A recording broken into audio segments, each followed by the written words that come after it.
Salut à tous, on se retrouve dans une nouvelle vidéo et dans cette vidéo, on va analyser 3 actions européennes, toutes éligibles PEA, qui pourraient continuer de surperformer en 2026. Donc la première, vous la connaissez, ASML, société sans laquelle l'intelligence artificielle n'existerait pas. Vous avez ensuite Novo Nordisk qui a bien chuté ces derniers temps, mais c'est quand même l'entreprise derrière le médicament minceur le plus populaire au monde, bien qu'il y ait une forte concurrence dans ce secteur. Et enfin, notre champion français, LVMH, entreprise du luxe qui a commencé à se reprendre en 2025. Je vous ai aussi mis deux liens pour des e-books que j'ai écrits concernant l'investissement financier. Donc allez jeter un coup d'œil. On attaque tout de suite avec la société ASML. Donc ASML, comme on l'a dit, leader mondial dans la fabrication des puces, et ces puces sont obligatoires pour l'intelligence artificielle. Donc vous voyez que c'est une entreprise qui est quand même assez monstrueuse, hein. Le prix de l'action, près de 1000 euros, donc pas pour toutes les bourses, hein. Ce que nous disent les analystes, c'est qu'on est sur un potentiel haussier limité, effectivement, hein. On est sur une action qui a vraiment littéralement explosé ces dernières années. Vous voyez qu'elle est un PER assez élevé, hein, 39, donc quand même solide.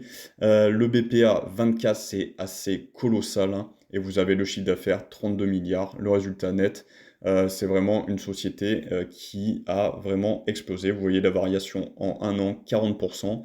Et ensuite, on verra dans l'analyse technique, on se rapproche des sommets. Alors, est-ce qu'on va les dépasser? Est-ce qu'on va continuer de monter? C'est l'avenir qui nous le dira. Vous voyez Morgan Stanley qui est optimiste sur cette action d'équipement de puces. Voici pourquoi. Donc ça, c'est les articles que vous avez sur Investing. Donc la société, on ne va pas la présenter, je pense que tout le monde connaît. Au niveau du PER, forcément, on est plus élevé hein, que les pairs, 39, alors que les pairs sont à 31, le secteur 11, parce que c'est vraiment le leader mondial.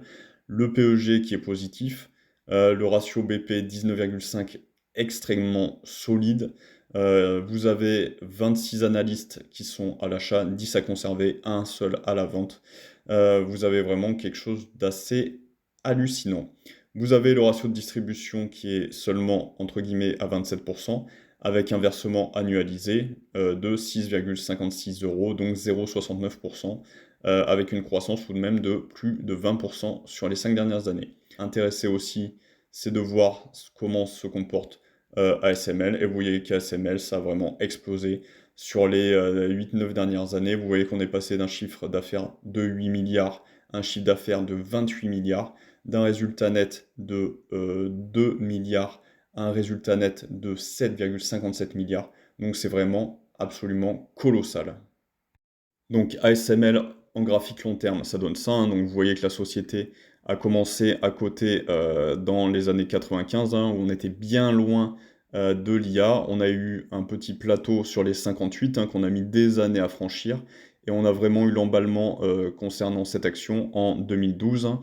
Donc si vous étiez positionné à cette époque, je pense que vous êtes les rois du pétrole maintenant. Donc on était autour des 71 et actuellement, voilà, vous avez en seulement 13 années, 1425% de plus-value, c'est tout bonnement hallucinant. Donc, ASML, qu'est-ce qu'on peut se dire? Là, on va cibler que du long terme hein, pour des actions comme ça. C'est peut-être possible qu'elle nous fasse un split aussi pour que plus de personnes puissent rentrer dedans, parce que c'est vrai qu'à 1000 euros l'action, c'est pas à la portée de toutes les bourses. On a un support de long terme ascendant, hein, un support qui est oblique. Vous avez ensuite une zone également ici, déjà matérialisée par Pro Real Time. Vous avez les anciens plus hauts ici qui ont été cassés, puis recassés à la baisse. Le support a fait son office et on est reparti à la hausse. Le juge de paix, on va dire, pour ASML dans les futures années, ça va être là où on est actuellement, en fait, d'arriver à dépasser cette zone des 970 euros et pourquoi pas aller chercher plus loin et passer le cap des 1000 euros pour cette action. Soit on va réussir à aller un peu plus haut, soit on va venir recorriger ici en 2026. Ça, c'est vraiment une action qui est, on va dire, mûre pour savoir ce qu'on va faire par derrière. Si on a quelque chose qui est avec une IA qui est défaillante, où il y a une bulle de l'IA, ce dont beaucoup de personnes parlent, ASML, je pense qu'il faudra sortir parce que l'action risque de retomber dans un premier temps sur les 778, dans un second temps aller chercher les 712, et si le support oblique de long terme casse, là on ira chercher les 592 et ensuite les 420 pour une action comme ça. Alors ça sera certes quelque chose de très intéressant pour entrer, mais là, ce qui va nous intéresser, c'est de savoir si on arrive à casser le support et si celui-là, pardon, arrive à tenir pour que l'envolée de l'action continue dans les années futures. Autre mastodonte dans son secteur, c'est l'action Novo Nordisk. Donc Novo Nordisk, là je vous l'ai prise avec une cotation sur l'Allemagne pour l'avoir en euros. Donc, vous voyez que sur Novo Nordisk, on est à 41, 42 euros. L'action a chuté, hein, mais vous voyez que c'est quand même quelque chose d'assez intéressant. L'action a augmenté son dividende sur les 8 dernières années. Elle a un PER de seulement 13,36, donc ce qui est revenu à un niveau intéressant. On a un BPA qui est à 23, donc qui est énormément colossal, on va dire. Un chiffre d'affaires monstrueux, un résultat net monstrueux. Donc vraiment une société solide qui a eu une baisse de 60% sur cette dernière année. Donc est-ce que c'est quelque chose d'intéressant à acheter maintenant? On va avoir ça dans l'analyse technique. Donc là, vous avez, comme d'habitude, le profil de l'entreprise. Au niveau du PER, on est à 13, donc sur le secteur 21, donc on serait en dessous des pairs, hein. Le secteur, il est bon, pas très crédible, on va dire, ce chiffre. Le PEG 1,30, hein, donc quelque chose de costaud pour Novo Nordisk. Le ratio de distribution 50%, qui est totalement bon pour la société. Versement annualisé 1,56, hein, donc bien sûr, vu que c'est pas des sociétés françaises, vous aurez quand même les cotisations à payer quand ça sera versé sur votre PEA. Le rendement du dividende 3,81 au-dessus de la moyenne du secteur et la croissance du dividende plus 22%. Donc là aussi assez intéressant. Et Novo Nordisk, hein, vous voyez, on commence en 2020. Donc chiffre d'affaires 126 milliards, résultat net 42 milliards. Et là, on arrive en 2024, 290 milliards pour 100 milliards de résultats nets. Donc quelque chose de vraiment monstrueux. Si on se penche un peu plus sur l'analyse graphique, donc là, je vous ai pris sur une cotation US, hein, mais on pourrait faire la même chose en euros. Donc vous voyez qu'on a eu quand même une grosse pointe, hein, en juillet 2024, hein, sur les 147 et qu'on est redescendu sur un support, hein, donc ce support qui a été tracé par ProRealTime, hein. Donc vous voyez, zone de support à ce niveau-là sur les 46-47 et on peut même aller plus loin sur les zones de support derrière qui sont elles aussi tracées sur ProRealTime, hein, avec quelque chose qui pourrait potentiellement aller chercher les 30-32 euros. Sur Novo Nordisk, là je pense qu'on est quand même sur quelque chose d'assez intéressant sur le point d'entrée. Vous voyez que le RSI, on est assez bas, hein, on s'approche des 30. On a eu des gros volumes à la vente, donc on a eu un renouveau au niveau des investisseurs.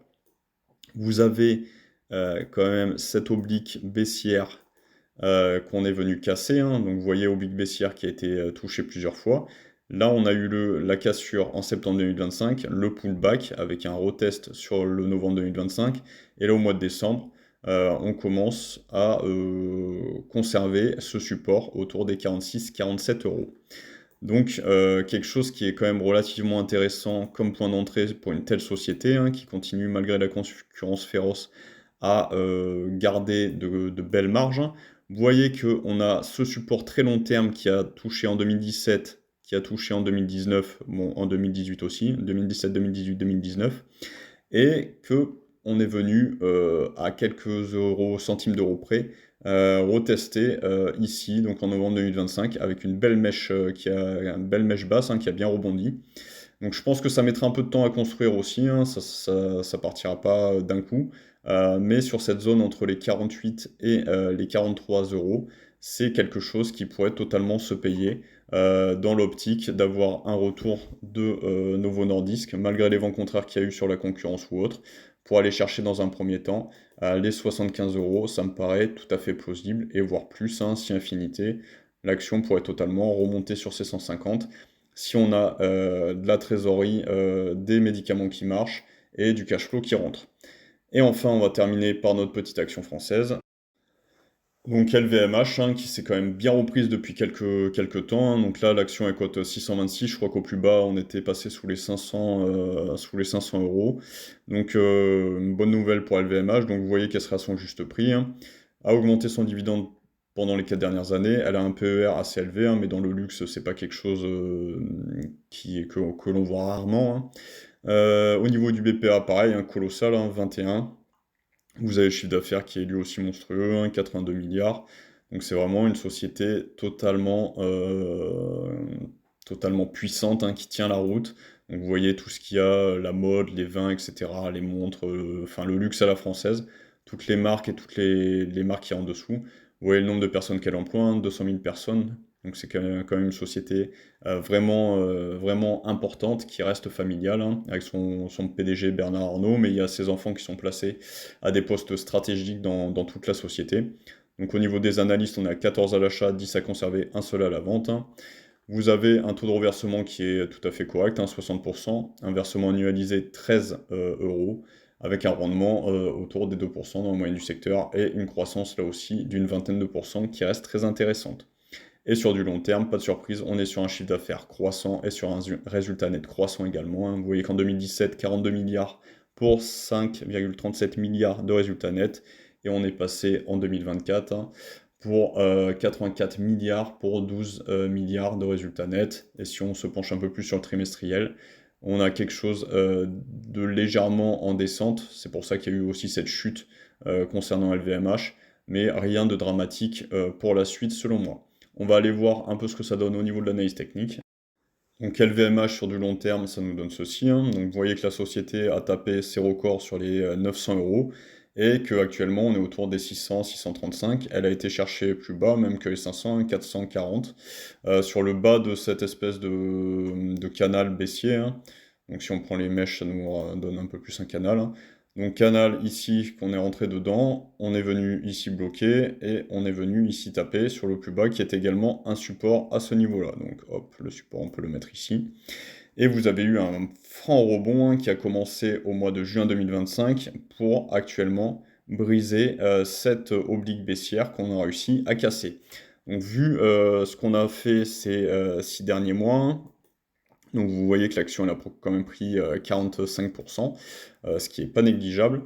Je pense qu'il y a des chances que l'action vienne corriger un peu, hein. Donc on vienne peut-être revenir dans cette zone des 500, 580, c'est pas impossible, avant sûrement de repartir pour aller chercher les 753 concernant l'action. Si on se place vraiment sur du plus long terme, on va avoir un support, hop, d'extrêmement long terme, comme ceci, hein. Donc là, pour l'instant, il est assez utopique de penser qu'une société comme LVMH va retourner sur les 300 euros. Mais après, tout est possible en bourse. Vous avez aussi un autre support qui était un peu plus agressif, hein. Donc comme ceci, qui a été pour le coup cassé, hein, ici. Donc quand on a cassé en avril 2025, ça a cassé aussi. Donc ça, pour moi, il n'est pas très crédible, ce support. C'est pour ça que je ne l'avais pas mis dans mon analyse technique. Et rappelez-vous que les supports les plus importants, hein, c'est les supports horizontaux, tout comme les résistances. Donc là, on a bien rebondi sur ce support des 400. On avait ce qu'on pouvait se dire une sorte d'épaule tête-épaule, hein. Donc vous voyez, première épaule, tête, la deuxième épaule. Donc avec ligne de cou, cassure, on est venu chercher. Donc ça, on est venu chercher la taille de la tête, ce qui est tout à fait probable, hein, parce que si on fait notre ligne de cou, hop, pour schématiser, on va la mettre ici. Donc hop, un peu plus comme ceci.